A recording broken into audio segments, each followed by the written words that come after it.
Hello again. Welcome to our channel. My name is Debbie and I work with my husband Mark to refinish, repurpose, and restore. We found something in need of a lot of care and elbow grease, an historic house located in Pentwater, Michigan, which was built in 1894. We have the goal of preserving a piece of the past for the present and the future by bringing this lovely lady back to her former elegance. Pictures from Mrs. Glaza's wedding, we saw a little bit of what the pantry looked like up until 1952. This was a room that was used as storage for tableware, glassware, and silverware, and also to store linens. It also served as an extra space for serving from the kitchen. There used to be a dumb waiter that came up from the basement where the main kitchen was until 1930s.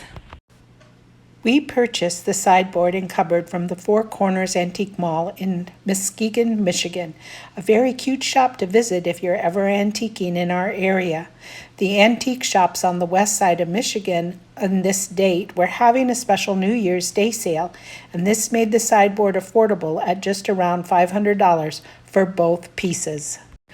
All hands were on deck unloading the sideboard. Thank goodness my daughter and her husband were able to help Mark unload the large oak sideboard.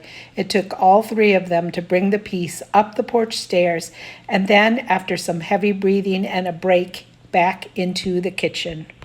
Once we had the sideboard sitting in the kitchen, Mark started the task of removing the makeshift cabinets that we had gotten from the restore, and he installed these into his makeshift shop, along with the mini refrigerator from our camper.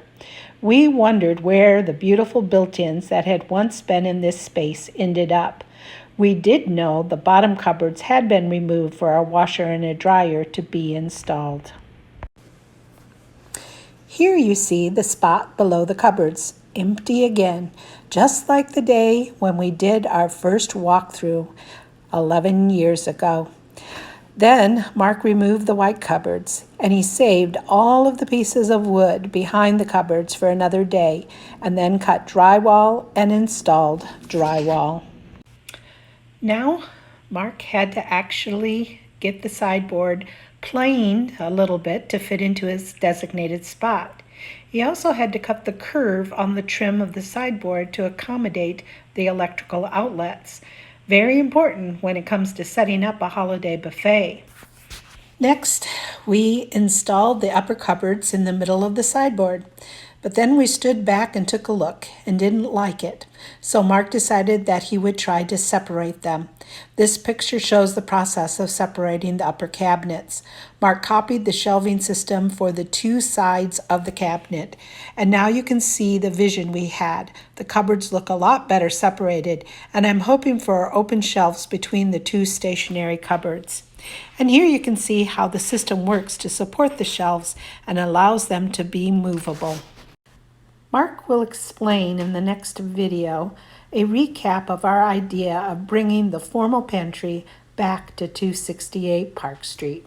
This used to be the serving area for the house, and they had white cabinets in here, but they were all gone when we got here. This is a piece that I found at an antique store. We looked at it for about almost 2 or 2.5 years because the price on it was higher than what we were willing to pay at the time. This was a built-in out of a house somewhere. These two were from a craftsman style house. They were originally turned upside down, the other way around, and they were partitions for on each side of a wall that then had a post on top of them for a craftsman style house. And so they were turned the other way. So these knobs would have been at roughly knee height or so that you could open the doors. When we got it, somebody had joined the two together to make a cabinet out of it, and it was sitting on top of this as part of that from a sales standpoint. When I got home, it just didn't look right with one big chunk in the middle, so I separated it and had to rebuild the sides on it. Used some of the lumber that we took out when we tore apart the cabinets that were still here, the portions of the cabinets that were still here, and split it apart and moved them out to the side, and then we'll be building some form of a display shelving unit. I haven't exactly got the design figured out on that yet.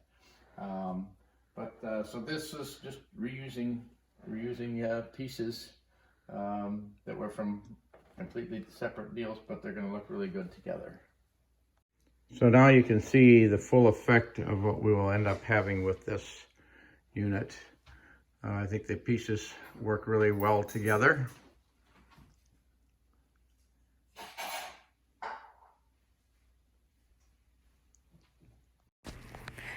I hope you liked our imperfect perfection. If you like our content, please click on like, and we would love for you to subscribe. Your comments can be very helpful and motivational. Join us also on Instagram and Facebook for short clips of the work at 268 Park Street. Mark, Dougal, and myself really appreciate you taking time to follow our channel, and we hope to see you in our next video.